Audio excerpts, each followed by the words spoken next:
Welcome back to the Kosi Arsenal channel. My name is Kosi. Welcome back to a brand new video. Arsenal progressing in talks with Nico Williams and his agents have set up a new round of talks with Arsenal to continue negotiations. However, Fabrizio Romano says that it's not going to be easy as Atletico Bilbao don't want to negotiate right about now. They want to wait until the summer with a couple of clubs interested. They believe they will drive the price high up there if Liverpool, Arsenal, Chelsea are all competing for the same player. So they're not negotiating right now. They want to wait until the summer to get a couple of clubs involved in negotiations. We are also in talks with Lewis Kelly and Ethan Nwaneri. Andre Bata is working on that deal as we speak. Šeško and Gyökeres are now the two priorities for Arsenal. Mikel Arteta is coming to terms with the idea that Alexander Isak is not going to be an Arsenal player come this summer. The price is too high and Newcastle don't want to sell. And now with English football getting a 5th position in the UEFA Champions League,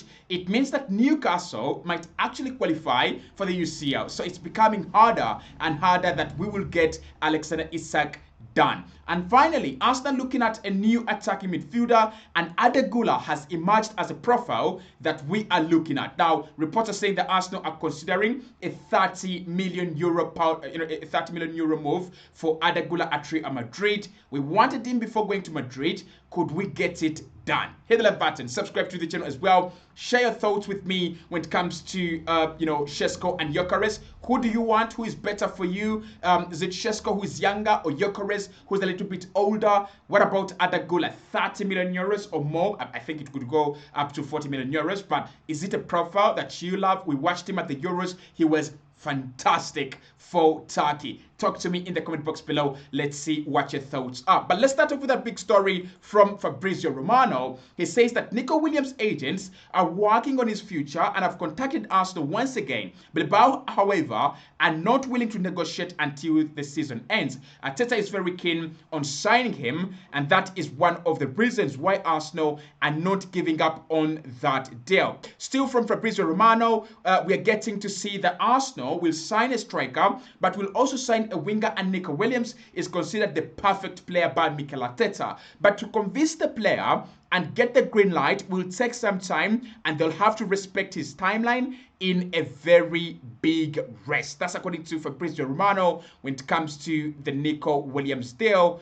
and it all makes a lot of sense. So first and foremost, a new round of talks has been scheduled by the players' agents to talk to Arsenal once again. What happened last week was Arsenal negotiated with them. We initiated contact with the players' camp and we laid down what we want from the player, what we want to do with the player, and what our plans for the player. And also we gave them a picture of what the project is going to be. I mean, after beating Real Madrid in the UEFA Champions League, if anyone doesn't see what this Arsenal project is all about, you must be blind. In fact, I would say if there is a player out there that doesn't really believe that this Arsenal project is the right project for them, just don't sign him. I think Arsenal have built a project that speaks for itself, and anyone who actually doesn't see it doesn't deserve to be part of it. But let's get into that update from Fabrizio. So he says that a new round of talks is being scheduled by the players' agents this time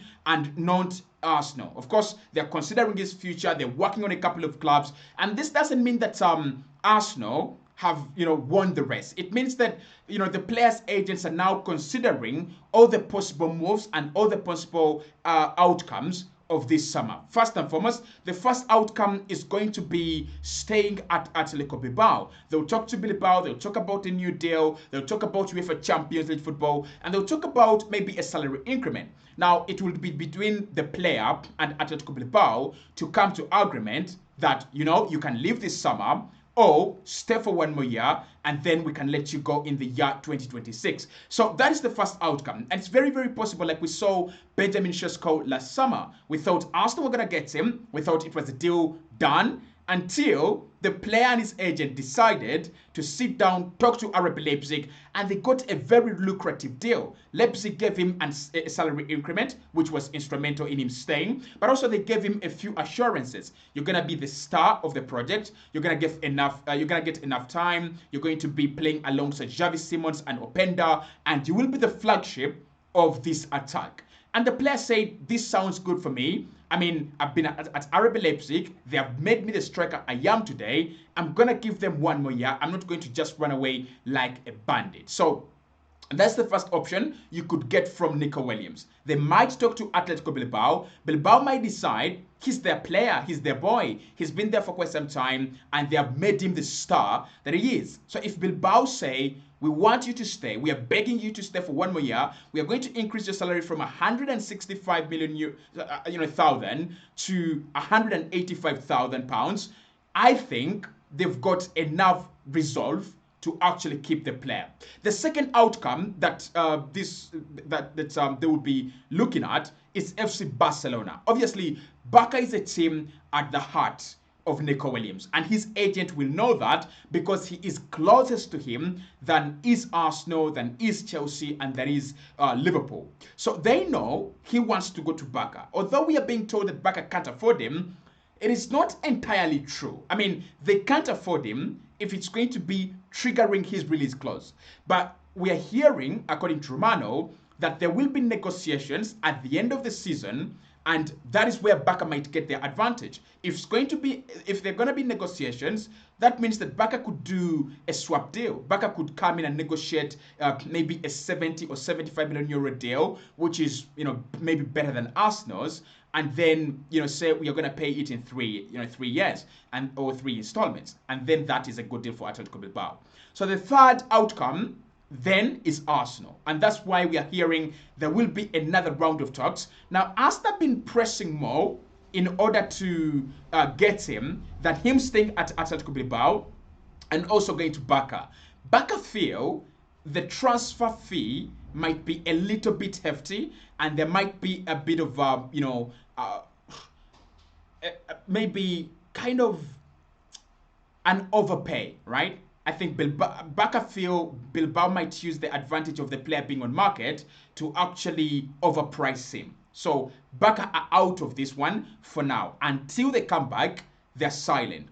Bilbao are not looking to keep him for another year, but they don't have a problem keeping him. But at the moment, they have thought about giving him a new contract. Will that come to fruition? Probably not. So the third outcome could be Arsenal pushing, and we're doing more groundwork than any other deal. But then there are other several outcomes. He might go to Bayern. That's an outcome that his agents might be considering. They might consider Chelsea. They might consider Liverpool. So it's not going to be an easy walk-through deal. You're not going to kick the door and get the deal done. It's going to take some time and patience. And Fabrizio says it there, right there, that Arsenal will sign a striker, but will sign a winger as well. And Nico Williams is considered perfect by Mikel. However, to convince the player and get the green light from Atletico Bilbao will take some time, and they'll have to respect his timeline at the moment. So I think the player as well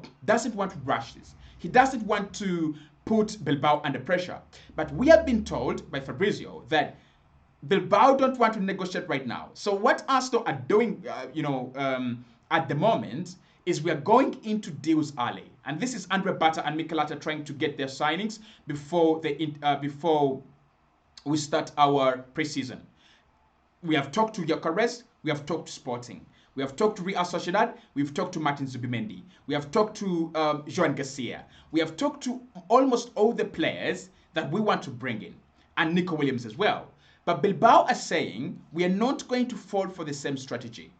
Unless you're going to give us a huge amount of money, we're going to wait until the summer for you to come with a lucrative offer, knowing that Liverpool are there, Barca are there, Bayern are there, and Chelsea are there. So what Bilbao really want is, can we get Arsenal to, agree a big fee using competition? Can we get to sell, our player at a high price using competition? Can we use, these bids colliding, and then the highest bidder takes it all? I think Bayern will be more than willing to offer 50. I think Arsenal will be more than willing to offer 45. I think Chelsea will be more than willing to offer 60. And Liverpool have got the money. Even if they wanted to offer 80 or 90 million, they've got the money and they've got the need, as they need to replace a couple of aging players and also a couple of departures as well. So that's where we are when it comes to the Nico Williams deal. I keep you posted. Arsenal in talks with Lewis Kelly and Ethan Nwaneri. These two have been massive pillars and they're gems, but they've been massive pillars for Arsenal this campaign. One of the two players that I would say has been a standout performer this campaign for me has been Ethan Nwaneri. Now, Lewis Kelly, everyone is shouting his name. Everyone is pouring praise on Lewis Kelly, and rightly so. But let's not forget, Nwaneri is younger than Lewis Kelly.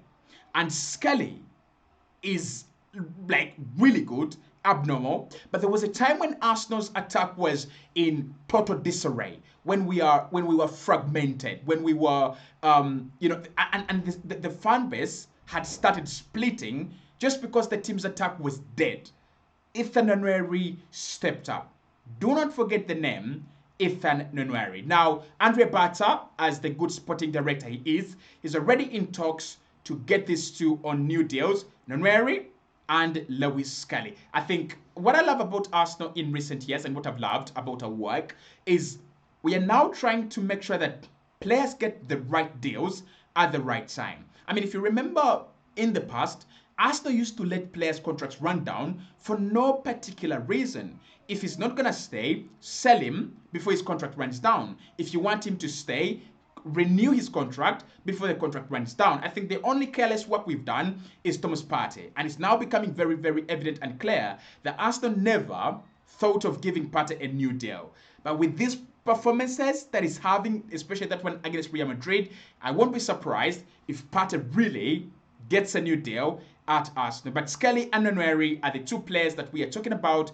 Andre Bata working on them, and I hope they go on to have blossoming careers like, Saka. I mean, these are very, very good players that Arsenal is lucky to have. Now, Mikel Arteta, when it comes to the striker update, is becoming, okay with the idea that he's not going to get Alexander Isak. And of course, we talked about Alexander Isak and the deal and what it would take and why Arsenal maybe need to think about other options. And now it's being reported that Šeško and Gyökeres are now the two primary targets or priorities at Arsenal. Other players are being looked at. I have seen a story on Lautaro Martinez. I have seen a story on Jonathan David. I've seen a story on a couple of other players. But the two players now, the two priorities at, in attack are Šeško and Victor Gyökeres. Those are the two that Arsenal will consider this summer. And ironically, the price is about the same. Šeško will cost around 70 million euros. And Gyökeres will cost about 65 to 70 million euros as well. Who do we go with? That is where the question is. Šeško is a player that Arsenal have worked on, and Mikel Arteta has seconded him before the arrival of Andre Bata. Andre Bata coming in, he has seconded the idea of Victor Gyökeres, as he's a player he's scouted and he wanted to sign even before joining Arsenal. They are two very different players in profile, different players in age, and different players in what Arsenal would actually be getting. With Šeško, you're getting a young player with a higher ceiling. You're getting to grab one of world's best talents before they become great. With Victor Gyökeres, you're getting a proven goal scorer, 40 goals in each of his last two campaigns, and you're getting a guy that he's in his prime. 27. You want to win. You want to make things happen. I mean, I just looked at Robert Lewandowski score a brace against Borussia Dortmund, and I'm like, boy, oh boy, this is what we need. You need a guy like that. And Victor Gyökeres could be that guy, right? He can score every type of goal. Apart from the headers, he needs to work on those.